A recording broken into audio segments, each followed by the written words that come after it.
श्री सद्गुरु महाराज की जय। श्री सद्गुरु महाराज की जय। श्री सद्गुरु महाराज की।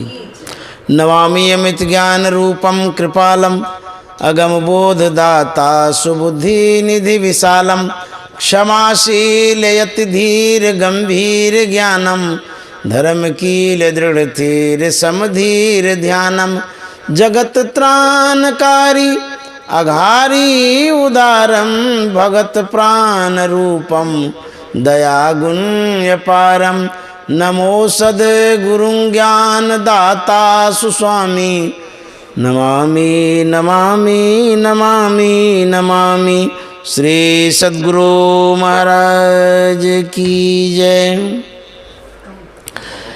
प्रातः स्मरणीय अनंत श्री विभूषित परमाराध्य सद्गुरु महाराज गुरुदेव महर्षि संत सेवी परमहंस जी महाराज रायपुर शहर के प्रबुद्ध श्रोतागण और जिस आवास पर हम अभी हैं ये प्रभु जी का आवास है, हमारे परमेश्वर बाबू का आवास है ये, जिसमें कि सुमित्रा माता बैठी हुई हैं, उसके परिजन हैं संजय बाबू, अजय बाबू, समता भाभी, नीतू भाभी, रीता दीदी जी, पूरे परिवार मिलकर के सत्संग कर रहे हैं।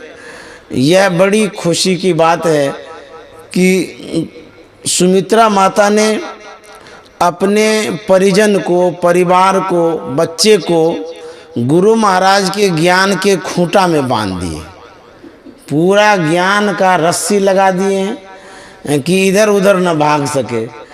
तो ये जो बांधे हैं ज्ञान से, गुरु ज्ञान से, गुरु के सत्संग से जो जोड़ दिए हैं इन बच्चों को, परिवार को, इनका अवश्य कल्याण ही कल्याण है। तो कहते हैं कि गुरु सीढ़ी ते उतरे शब्द बिहू ना होए ताको काल घसीटिए राख सके नहीं कोई। गुरु सीढ़ी से जो उतर जाता, गुरु का सीढ़ी क्या है? कहते हैं शब्द है, उनकी आज्ञा है, कहते हैं उनसे दूर नहीं होना चाहिए, गुरु के आज्ञा के अनुसार चलना चाहिए।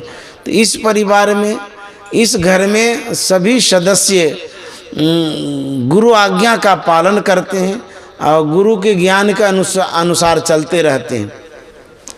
तो ये परिवार पुराने सत्संग प्रेमी भी हैं और सत्संग के प्रति विशेष लगाव भी, झुकाव भी है।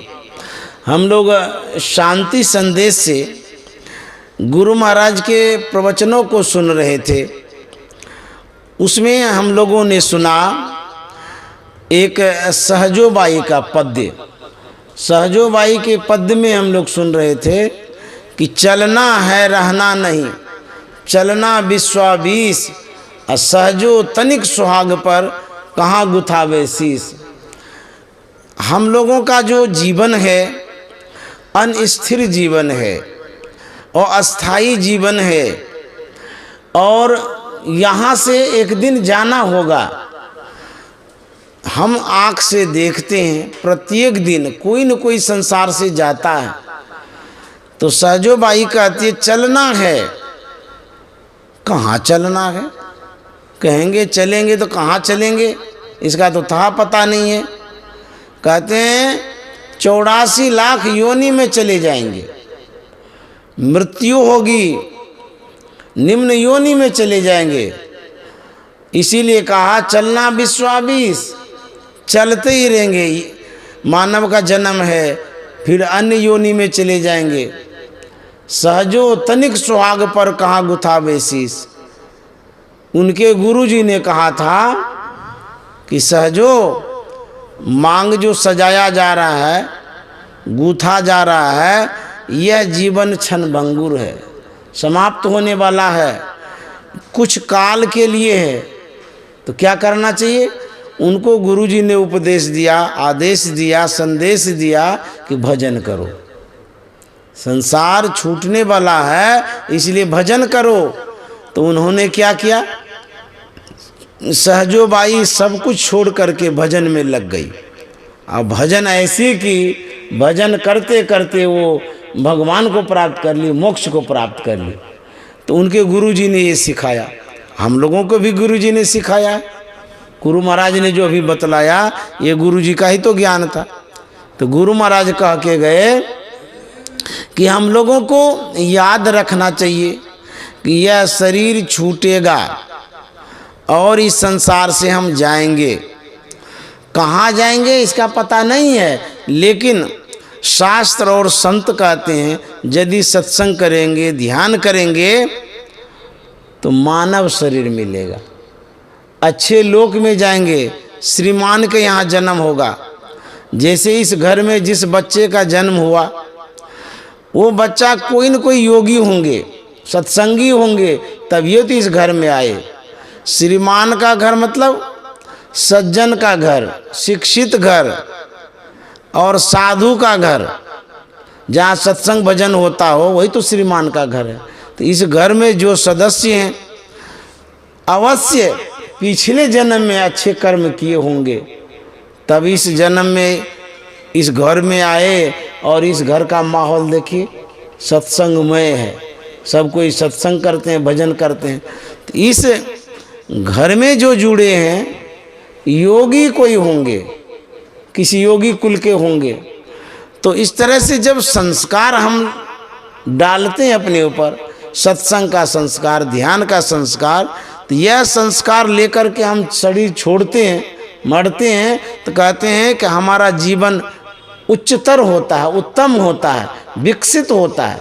तो यह जो माहौल सत्संग का है, जो माता जी ने बराबर दिया है हम लोगों को, यह उस तरह से है जैसे कोई वृक्ष लगाता हो, घना डाल उसमें होता है, पत्तियां हो जाता है, फिर फल भी लगता है।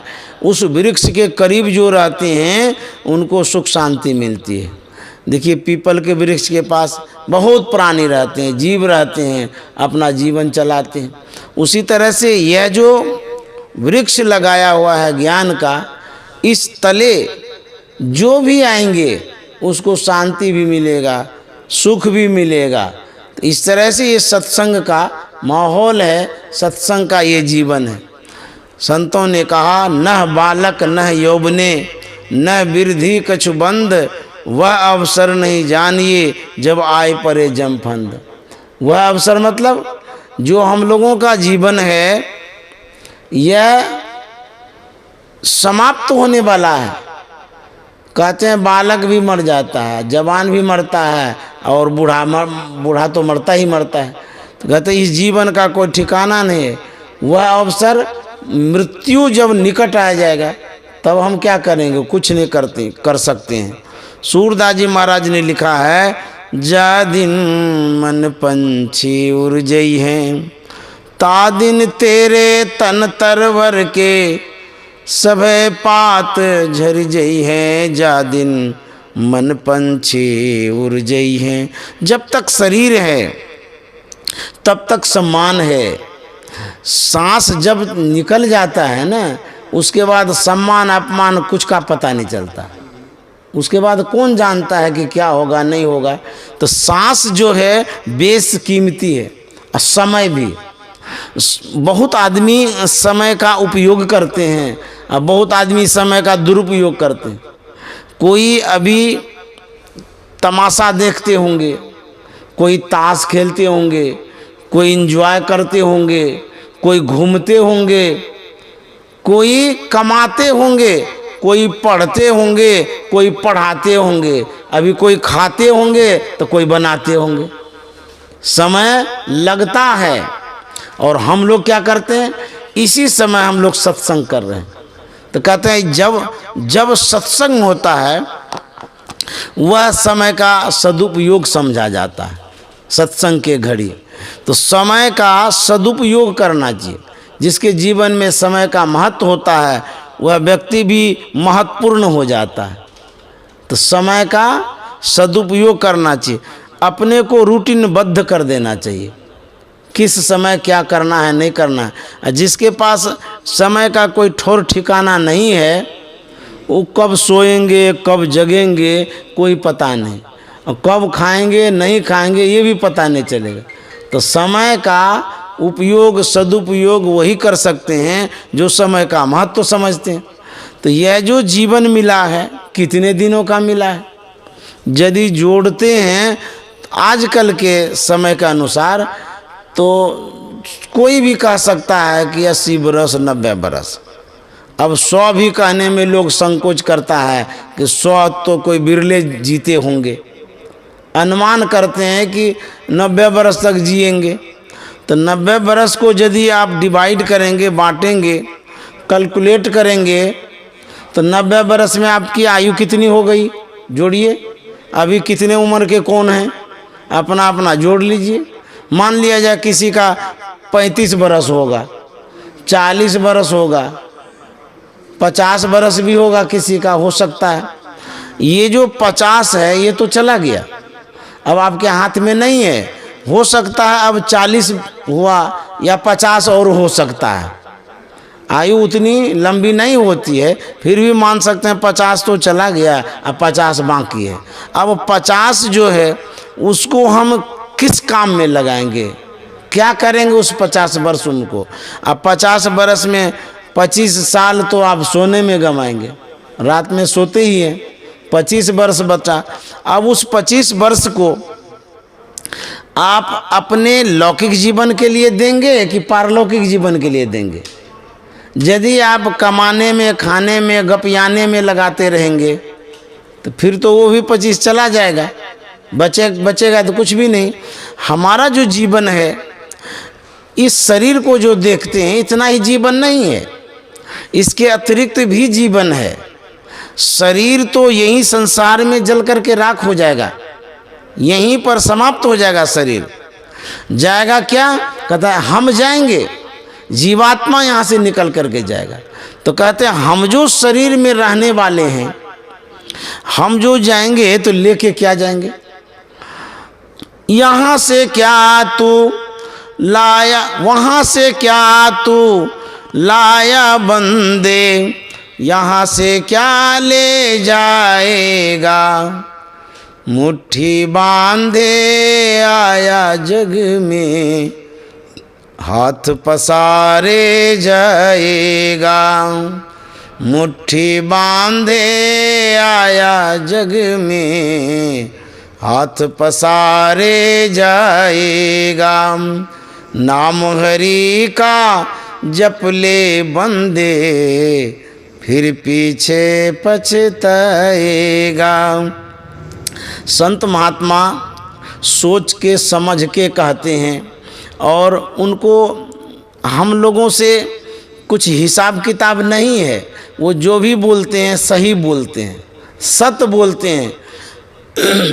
यदि विचार करेंगे तो बात सत्य मालूम हो जाएगी। जब जन्म लिए थे तो कुछ हाथ में था, कुछ भी नहीं था, खाली हाथ तो आए थे।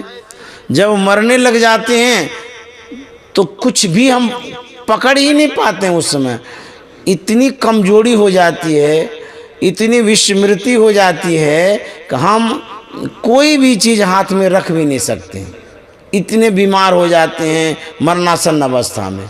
अच्छा, कुछ याद भी नहीं रहता है। जिस समय मृत्यु होती है उस समय इतनी पीड़ा होती है, किसी को भी वो घर, मकान, परिवार, पैसा कुछ भी याद नहीं रख पाता, कोई स्मरण ही नहीं रहती उसमें, स्मरण शक्ति छिन्न हो जाती है उसमें। जिसके शरीर में कमजोरी आती है, बुद्धि भी कमज़ोर हो जाती है। शरीर में जब बल रहता है ना, बुद्धि भी बलवती रहती है। तो जब बीमार हम होते हैं या कोई होता है तो हमारी बुद्धि भी कमज़ोर हो जाती है, सोच की शक्ति।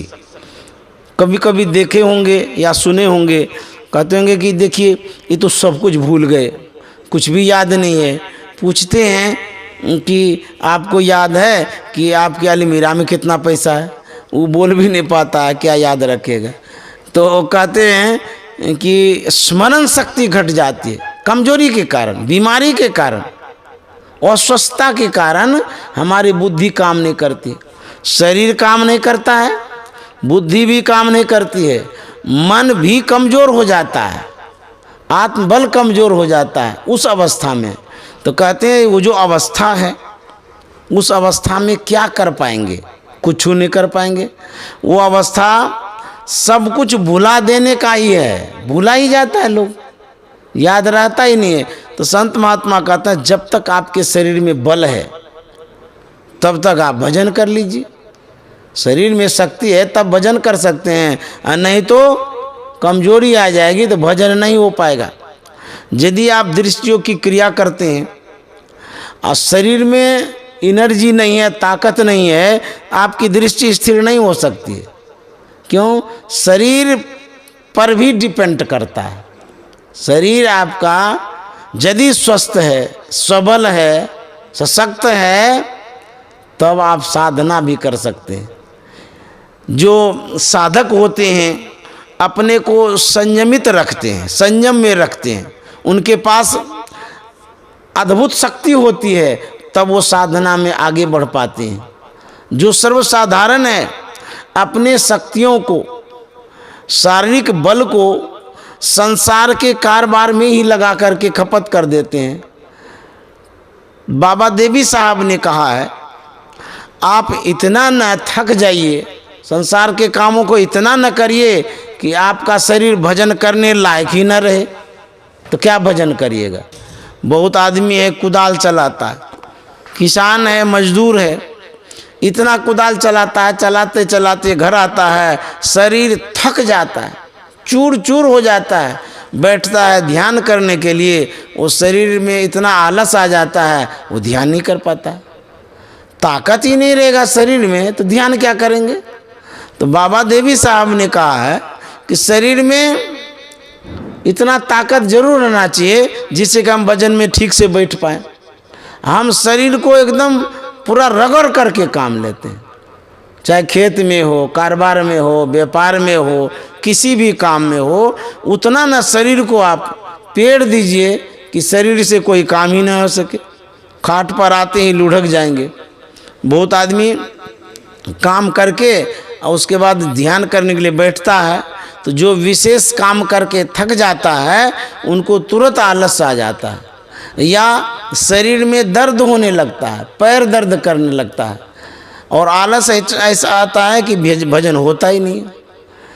आलस्य और गुनावन, गुरु महाराज ने कहा है ये दो साधकों के बाधक हैं। जो ध्यान करते हैं उसके लिए दो बाधक, गुनावन और आलस्य।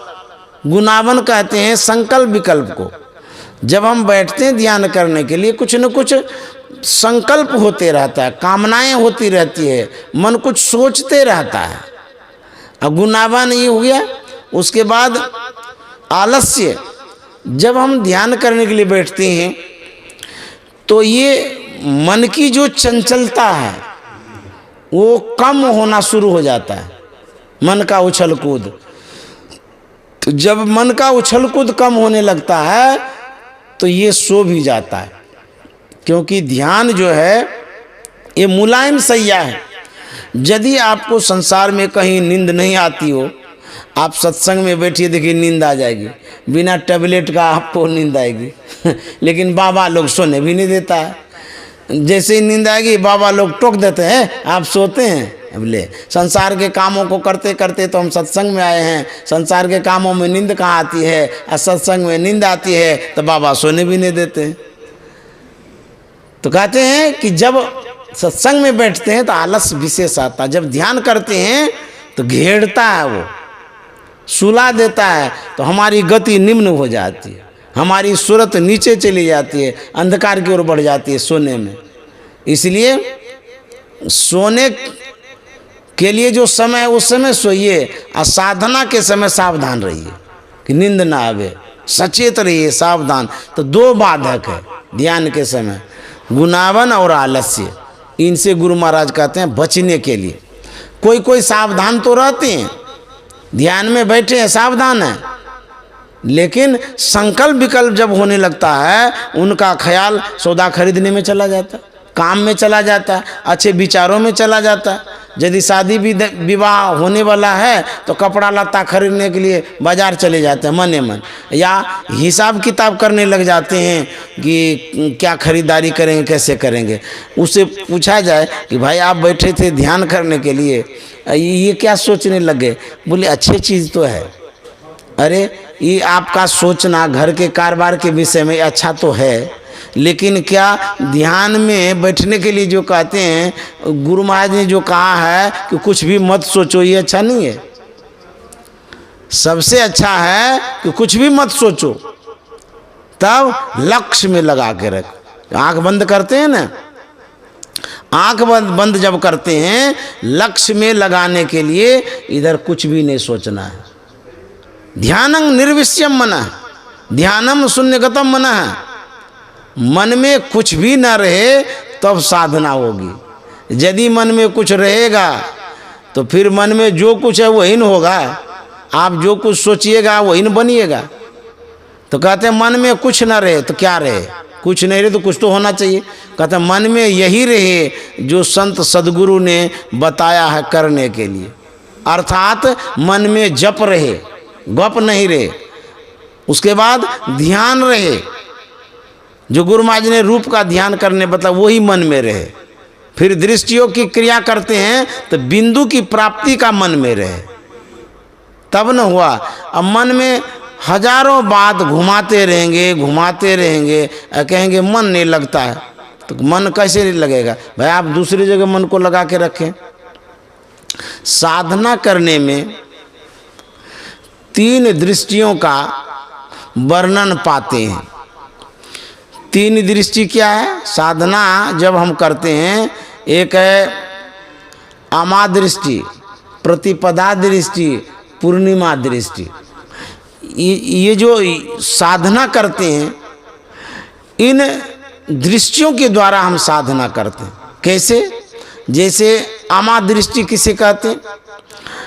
आमा अर्थात अंधकार जो होता है, कभी भी देखिएगा जब अमावस्या होती है तो पूरा काला काला दिखता है, अंधकार दिखता है। तो जब हम इस तरह की साधना करते हैं उसको आमा दृष्टि कहते हैं। अंधकार में साधना करते हैं, समझ गए? आमा दृष्टि। और उसके बाद प्रतिपदा दृष्टि, आधी आंखें खुली हो आधी बंद हो, इसको प्रतिपदा कहते हैं। पूर्णिमा के पहले होता है प्रतिपदा। प्रतिपदा तो एक होता है ना। हाँ, प्रतिपदा वो 15 दिन में होता है ना। तो 15 दिन में क्या होता है? चंद्रमा को आप देखिएगा, आधा उगले है आधा डूबले है, इसीलिए उसको प्रतिपदा कहते हैं। चंद्रमा के दृष्टि से जब अमावस्या 15 दिन होता है तो वो पहला दिन को बोलते हैं ना। इस साधना के दृष्टि से बतला रहे हैं कि जब चांद आधा उगा और आधा डूबा रहता है उसको प्रतिपदा कहते हैं, और पूरा अंधकार जिस दिन होता है उसको अमावस्या कहते हैं। आमा दृष्टि साधना की दृष्टि से बतला रहे हैं। उसके बाद जब पूर्ण चंद्रोदय होता है उसको पूर्णिमा दृष्टि कहते हैं। तो ये गुरु महाराज बतलाए हैं कि जब हम आँख खोल करके करते हैं साधना तो इसको पूर्णिमा दृष्टि कहते हैं, और जब आँख आधी बंद हो आधी खुली हो इसको प्रतिपदा दृष्टि कहते हैं, और जब पूरी आँख बंद हो इसको आमा दृष्टि कहते हैं। तो आमा दृष्टि संतमत की साधना है। जैसे हम लोग आँख बंद करके करते हैं ध्यान, इसको आमा दृष्टि कहते हैं। किसी किसी मूर्ति को, प्रतिमा को आप देखेंगे, भगवान के आँख को देखे आधा बंद आधा खुला है। हनुमान जी के भी आँख को देखेंगे कहीं कहीं तो वो प्रतिपदा है, और सबका तो खुले रहता है, आँखें खुली रहती है, उसको पूर्णिमा दृष्टि कहते हैं। तो खुली आँख से जब आप साधना करते हैं आँख में तकलीफ हो जाती है, आँख में दिक्कत हो जाएगी। और आधा बंद आधा खुले में करेंगे तो उसमें भी अनुकूलता नहीं रहती है, लेकिन जब आंख पूरी बंद करके बैठते हैं, ये अमादृष्टि जो है, इसमें साधकों को अनुकूलता होती है, आराम भी मिलता है। तो यह जो साधना है, ये संतमत की साधना है। इस साधना के द्वारा ध्यान करने के लिए कहते हैं। तो जब हम आंख बंद करके बैठते हैं तब हमारा मन भागता है, बहुत भागता है। जो ध्यान करता है उसको पता चलता है कि मन कितना भागता है। हम अपने जीवन को सजाने के लिए, संवारने के लिए क्या करेंगे? कहते साधना करनी होगी। मन भागता है, जहाँ जहाँ मन भग जाए ताई तय तय से तत्क्षण फेरी फेरी ले आए, लगाइए ध्येय में आपन। मन का काम है भागना, आपका काम है लगाना। मन भागता है तो उसको लोटा लोटा के लगाइए। तो जब इस तरह से साधना करेंगे तब हमारा जो जीवन है, जो मानव जीवन है, वो सार्थक हो जाएगा, सिद्ध हो जाएगा। तो इस तरह से साधना करेंगे तब डरने की कोई बात नहीं है।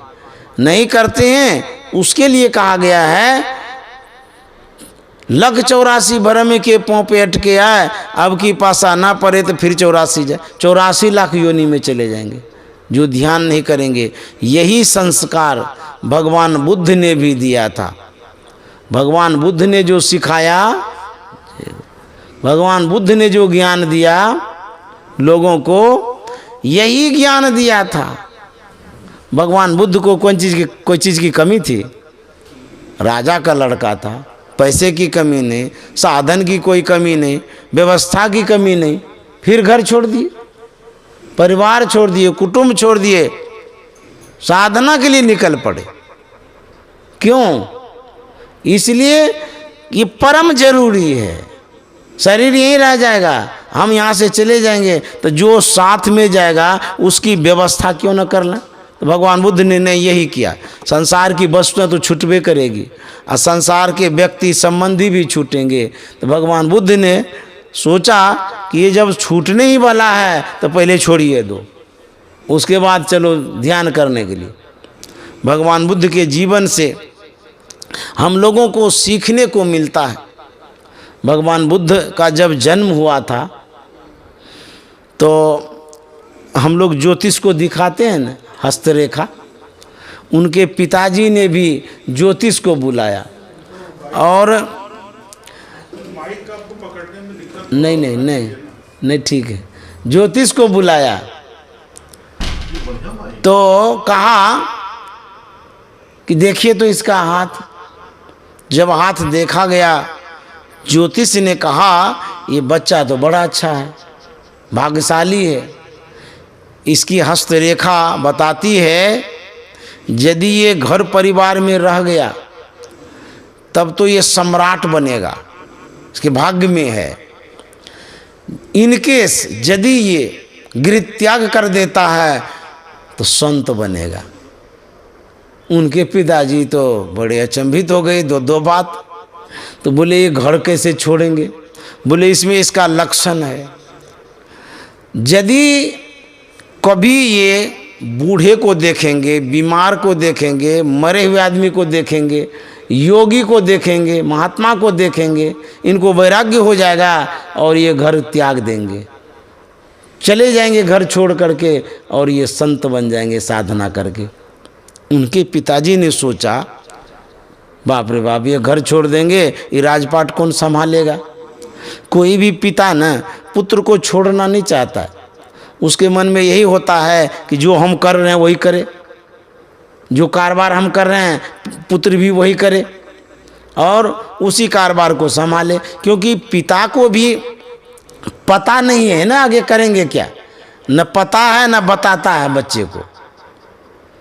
तो भगवान बुद्ध के पिताजी जो थे, उन्होंने जब जाना कि ये घर छोड़ देगा ये सब पहचान के कारण, तो वो क्या करते हैं, अपने सीमा को सील कर देते हैं, चार दीवारी से घेर लेते हैं और सभी संसाधन उस बच्चे के लिए वहाँ जमा कर देते हैं, दे देते हैं भगवान बुद्ध के लिए, ताकि ये न दीवार के पार जाएंगे न संसार को देखेंगे, न ऐसे ऐसे आदमी की पहचान इनको दिखाई देगा, न बैरागी होंगे। सारा व्यवस्था कर दिया, सब सुख, खेलने का, खाने का, घूमने का, सब। भगवान बुद्ध पलने लगे, बढ़ने लगे उसी चार दीवारी में। अब बाहर जाने देंगे, देखेंगे तब तो पता चलेगा। कभी कभी बच्चों को टूरिस्ट में ले जाना चाहिए घुमाने के लिए। बहुत बच्चे को पता नहीं रहता है दुनिया में क्या क्या चीज़ है। बच्चे को बताना चाहिए, ये घोड़ा है तो ये गधा है, ये बिल्ली है, ये चिड़िया है। बहुत आदमी जानता ही नहीं कि बगुला क्या होता है, समझ गए। तो इसलिए पहचान कराने के लिए कभी कभी ले जाना चाहिए। बिहार सरकार द्वारा यह नियम बना दिया गया है कि जितने स्कूल के बच्चे हैं कभी कभी उसको बस में चढ़ा करके ले जाइए दिखाने के लिए तीर्थों में। तो कुप्पा घाट भी आता है बहुत, स्कूल का बस, बहुत बस आती है और उसमें ढेर बच्चा रहता है पढ़ने लिखने वाला। तो वहाँ इसलिए ले जाता है, तो धार्मिक स्थल है ना कुप्पा घाट, वहाँ ले जा कर के दिखाता है, समाधि को दिखाता है, मंदिर को दिखाता है, गुरु महाराज के चित्र को दिखाता है, गार्डन को दिखाता है। तो जब आप उस स्थल पर बच्चे को ले जाते हैं, बच्चे जब देखते हैं तो देखने से भी संस्कारी होता है, देख करके भी हम संस्कारी होते हैं और सुन के भी संस्कारी होते हैं। तो जो रूप रस गंध स्पर्श शब्द पंच विषय है, उन पंच विषयों से भी ज्ञान होता है। तो भगवान बुद्ध पल रहे थे, बढ़ रहे थे, होते होते युवावस्था में आए, समय पर शादी कर दिया गया, यहाँ तक कि बाल बच्चा भी हुआ उसी चार दीवारी के अंदर में, छोटा सा बच्चा। अब संस्कार को कौन कितना दबा सकता है? जब चिंगारी है, ढकी हुई है, छिपी हुई है, कहीं सूखी घास मिल गई, सूखा चीज मिल गया, उसमें आग धधक ही जाएगी। तो भगवान बुद्ध तो संस्कारी थे, यहाँ तो आए थे जन कल्याण के लिए, और उनके संस्कारों को चार दीवारी में घेर दिया गया था, बाहर होने नहीं देते थे। जो संस्कार व्यक्ति के अंदर में होता है, संजोग नहीं बैठने के कारण वो संस्कार दब भी जाता है।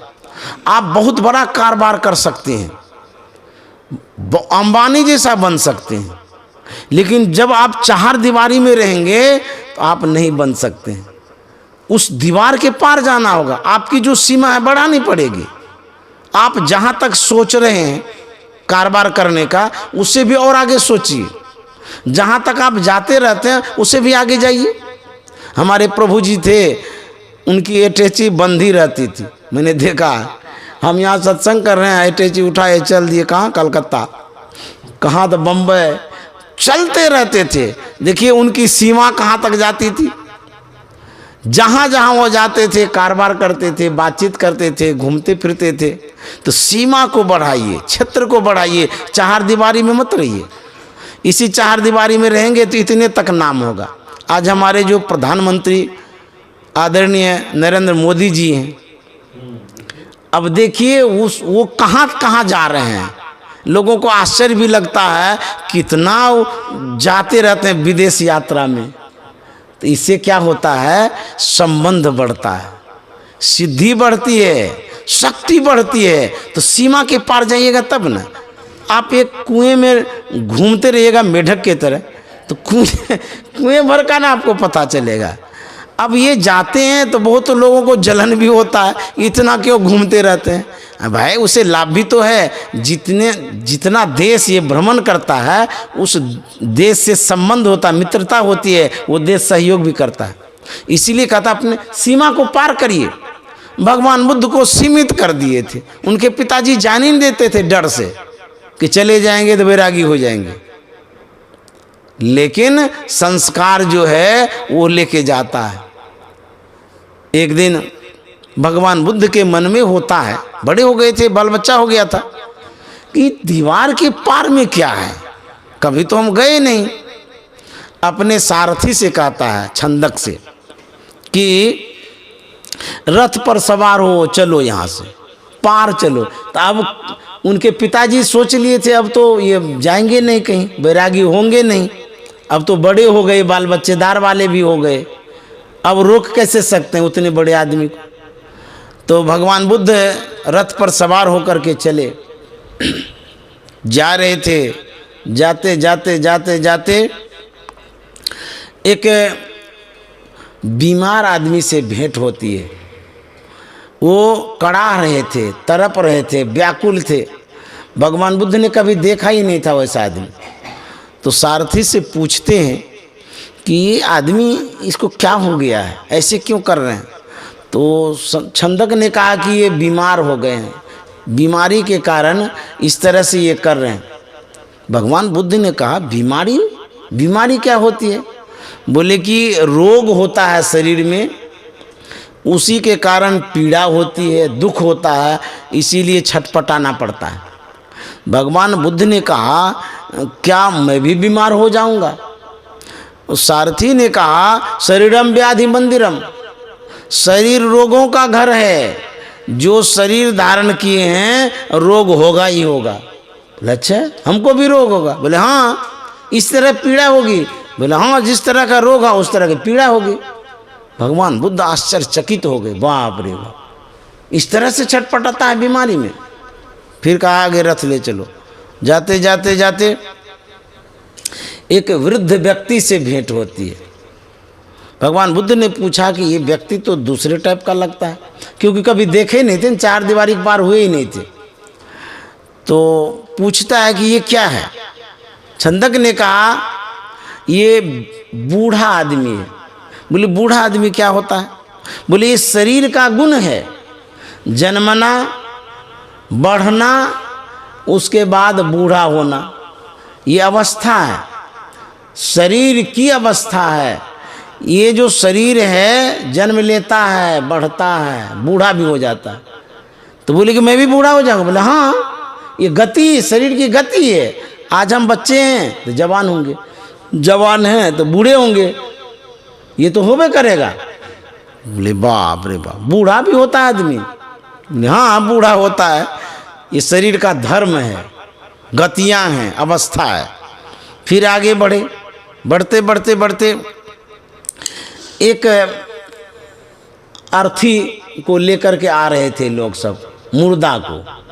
चार आदमी कंधे पर लिए हुए हैं और कुछ लोग भी साथ में हैं। वो बोल रहे हैं राम नाम सत्य है और सबका यही गत है। भगवान बुद्ध ने सुना, बोला कि ये क्या बोल रहा है और ये क्या है। ये चार आदमी लेकर के आ रहे हैं। सारथी ने कहा कि ये मुर्दा है, मरा हुआ आदमी, लाश है, ये अर्थी है।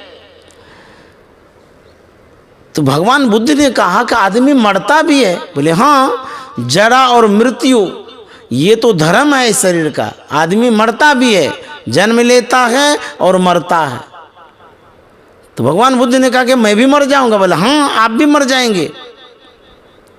भगवान बुद्ध सुनते जा रहे थे, उनको वैराग्य होते जा रहा था कि बाप रे एक दिन मरेंगे, हम जन्मे हैं मर जाएंगे। फिर आगे बढ़ाया गया, बढ़ते बढ़ते बढ़ते एक महात्मा पर नजर आता है। वृद्ध थे, बाल पका हुआ था, कंधे में झोला लटकाए हुए थे और मस्त होकर के भजन गाते हुए जा रहे थे। भगवान बुद्ध ने कहा ये तो सबसे अलग दिखता है, ये कौन है। सारथी ने कहा ये महात्मा है। बोले महात्मा क्या होता है। सारथी कहता है ये लोग भजन करते हैं, भगवत भजन करते हैं, भगवान का नाम लेते हैं। बोले इससे क्या होता है। सारथी ने कहा जो भजन करते हैं, भगवान का नाम लेते हैं, भगवत भजन करने वाले जरा, मृत्यु, रोग, व्याधि सबसे मुक्त हो जाते हैं, आवागमन से छूट जाते हैं, न वो संसार में आते हैं न संसार का दुख भोगते हैं। भगवान बुद्ध ने कहा अब रथ आगे मत बढ़ाओ, यहीं से घर की ओर ले चलो। सभी का समाधान मिल गया, यहीं से रथ लौटाता है और घर जाता है। घर गया, भगवान बुद्ध का वैराग्य तो तीव्रतर हो गया। एक दिन भगवान बुद्ध अपने घर से निकल जाते हैं, इसलिए कि वो सोचे कि जन्म होता है, बढ़ते हैं, बूढ़े होते हैं, बीमार होते हैं, दुख भोगना पड़ता है, फिर मृत्यु हो जाती है। ये भगवत भजन करना ही इन सबों से छूट सकते हैं, दुख से छूट सकते हैं, आवागमन से छूट सकते हैं, बालपन युवापन इन अवस्थाओं से छूट सकते हैं। यह सोच करके भगवान बुद्ध गृह त्याग कर देते हैं और जंगल चले जाते हैं। जंगल में तपस्या करने लग जाते हैं। तपस्या करते करते करते करते उनका शरीर कृश हो जाता है, सूख जाता है। जानते हैं भगवान बुद्ध का जो शरीर था सूख तो गया और अन्न के अभाव में बुद्धि कमज़ोर हो गई। देखिए, यदि आप सही से न्यूट्रिशन नहीं लेंगे, भोजन नहीं लेंगे, खाना नहीं लेंगे, पुष्ट आहार नहीं लेंगे, आपकी बुद्धि सही से काम नहीं करेगी। भगवान बुद्ध ध्यान तो कर रहे थे, लेकिन अन्न का अभाव था वहाँ जंगल में। पौष्टिक आहार नहीं ले रहे थे, जो मिलता था खाते थे, नहीं तो नहीं भी खाते थे। शरीर में जब अन्न नहीं देंगे तो फिर आपका शरीर का जो पार्ट है सब कमज़ोर हो जाएगा, फिर आप सही से काम नहीं कर पाएंगे। तो भगवान बुद्ध सोच रहे थे क्या कि यहाँ इतने दिनों से मैं भजन कर रहा हूँ, भगवत भजन कर रहा हूँ, तो मुझे ईश्वर परमात्मा की प्राप्ति तो नहीं हो पा रही है। ऐसा करते हैं कि घर चले जाते हैं। देखिए, बुद्धि कितनी कमज़ोर हो रही है। जब आप कुछ सोच नहीं पाते हैं अच्छा काम करने के लिए, तो पहले अपने आप को खूब पुष्ट करिए, खूब खाइए पीजिए, आनंद लीजिए, और तब बुद्धि फूलेगी। समझ गए? अब बहुत आदमी सोचते रहता है, सड़क पर सोचता है, खाट पर सोचता है, पलंग पर सोचता है, परिवार के साथ सोचता। अरे सोचते क्यों हो? सोचना साचना बंद करो, एंजॉय करो, खूब आनंद लो, और देखो बुद्धि कैसे फूटती है। एकदम दिमाग को जला देता है, दही बना देता है सोचते सोचते। उसी समय खूब बढ़िया से खाइए। समझ गए? हाँ, दिमाग को दही मत बनाइए जब कुछ होता है तो। जब बुद्धि काम नहीं करे तब क्या करना चाहिए? सत्संग करिए, भजन करिए, और खूब बढ़िया से मिठाई खाइए, फल खाइए, न्यूट्रिशन लीजिए, और देखिए तब बुद्धि कैसे काम करती है। लोग एक तो कमज़ोर हो गया है और उसमें और सोच सोच करके अपने को कमज़ोर कर देता है। चिंता भी तो एक अग्नि है, इतना चिंता करता उसी चिंता में चिता बना देता है, जल जाता है। तो बुद्धि को जला देते हैं, मन को जला देते हैं, न्यूट्रिशन को जला देते हैं, और शरीर कमज़ोर हो जाता है। भगवान बुद्ध सोचता है क्या करूं, घर में भी तो भजन हो सकता है, घर चले जाते हैं। अब देखिए कितने महान संत हैं, उनकी बात बता रहे हैं। फिर सोचते हैं अरे घर चले जाएंगे, लोग क्या कहेंगे, गए थे बाबा बनने के लिए, साधन भजन करने के लिए, चट से घर आ गए, घर की आसक्ति नहीं गई। फिर सोचते नहीं घर जाना ठीक नहीं है, यहीं पर हम भजन करेंगे, ऐसे ही रहेंगे। तो बुद्धि कन्फ्यूज हो रहे हैं, काम नहीं कर रही है बुद्धि, स्थिरता नहीं है, निर्णय नहीं ले पा रहे हैं। घर जाएं कि यहीं पर रहें, तो यहाँ रहें तो कैसे रहें? अभाव है, दिक्कत है। जानते हैं जिनके अंदर में दृढ़ता होती है, जो मजबूत संकल्प वाले होते हैं, कॉन्फिडेंस वाले, तो कहता जो जही पंथ चले मन लाई, आ तो हरि काहे न हो ही सहाय। जो असंभव है, यदि उसमें दृढ़ता है आपके पास, वो काम सुगम होगा। कैसे? प्रभु की कृपा से। परमात्मा सहयोग करते हैं, मदद कर देते हैं। कैसे? भगवान बुद्ध के कहानी से सुनिए और सीखिए। भगवान बुद्ध सोच ही रहे थे, इंद्र भगवान तानपुरा लेकर के उसी आसपास में जंगल में छिपे हुए आते हैं। करीब आते हैं, भगवान बुद्ध देख न पाए, वैसे ही ओझल होकर के वो तानपुरा के तार को बजाता है। तो तानपुरा का पहला तार जो बजाता है वो बहुत कसा हुआ था, उसकी जो आवाज़ थी नीरस जैसी, अच्छी आवाज़ नहीं थी, एकदम कड़कसा जैसी। उस आवाज़ को भगवान बुद्ध ने सुना, गौर से सुन रहे थे। भगवान बुद्ध सुन रहे थे, समझ भी रहे थे, उस आवाज़ को परख भी रहे थे। कोई कोई आदमी बात को सुनता भी है, परखता भी है कि बोला क्या जा रहा है, इसका क्या मायने हो सकता है, सत्संग में सुनते सबको ही हैं, लेकिन तर्क नहीं करते, समझते नहीं। बाबा आए थे, वो तो ऐसे ही प्रवचन करते रहते हैं, कर दिए, हम सुन लिए, लेकिन उसको किस दृष्टि से लेते हैं इस पर डिपेंड करता है, इस पर निर्भर करता है।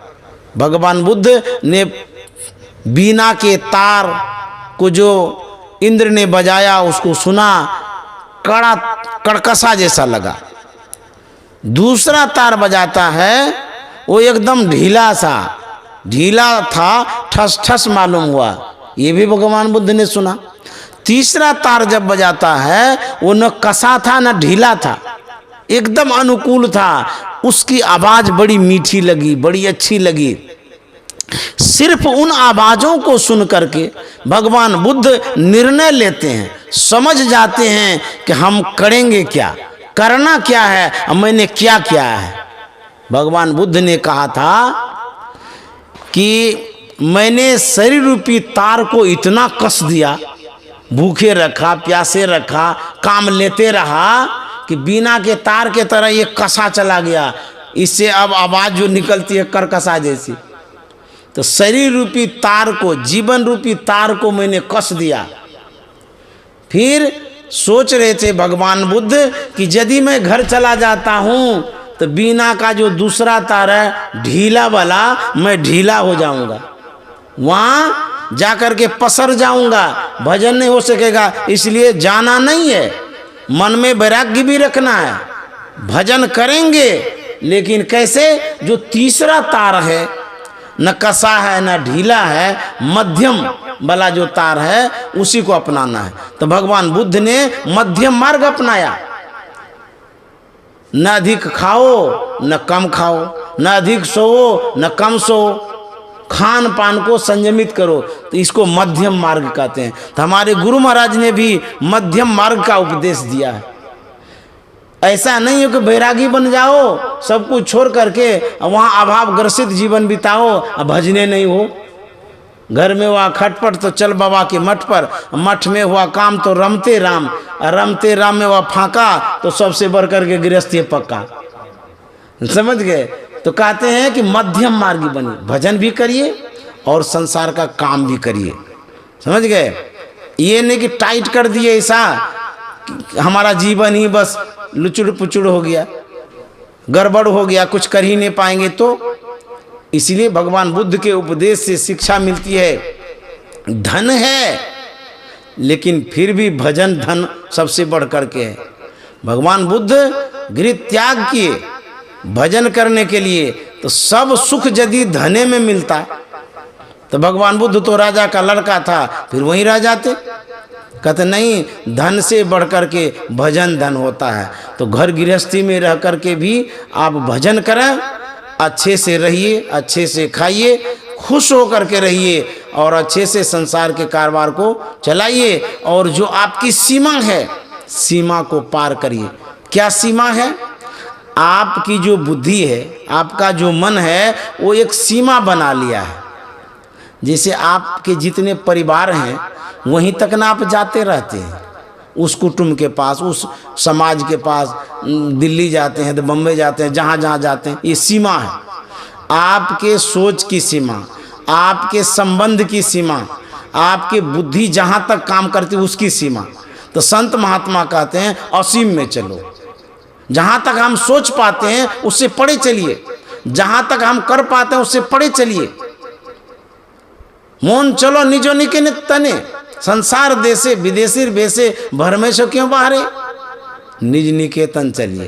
तो संत महात्मा कहते हैं कि यदि आप नहीं जानते हैं तो संतों के अनुसार चलिए।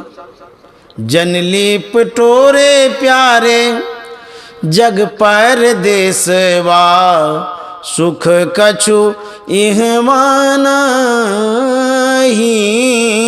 जनली पटोरे प्यारे जग पर देशवा, सुख कछु इहवा नहीं। गुरु महाराज कहते हैं जो नहीं समझूं, यदि समझ में बात नहीं आती है, निर्णय नहीं कर पाते हैं, तो जो नहीं समझूं सतगुरु पद गहूं, परगट सत गुरुआही। बाबा देवी साहब परगट सत गुरु में ही जा पद बल जाही। जनली पिटोरे प्यारे जग पर देसवा सुख कछु इहवाना ही। श्री सद्गुरु महाराज की जय। आप सभी श्रोताओं को बहुत बहुत धन्यवाद, साधुवाद। आप अच्छे श्रोता हैं, बड़े एकाग्र से मनोयोग पूर्वक सुनते हैं और समय दे के सुनते हैं। इतने बड़े कारोबार वाले व्यक्ति हैं, सभी कारोबार को छोड़ करके आप सत्संग में समय जो दे रहे हैं, इसलिए बहुत बहुत धन्यवाद। श्री सद्गुरु महाराज की जय।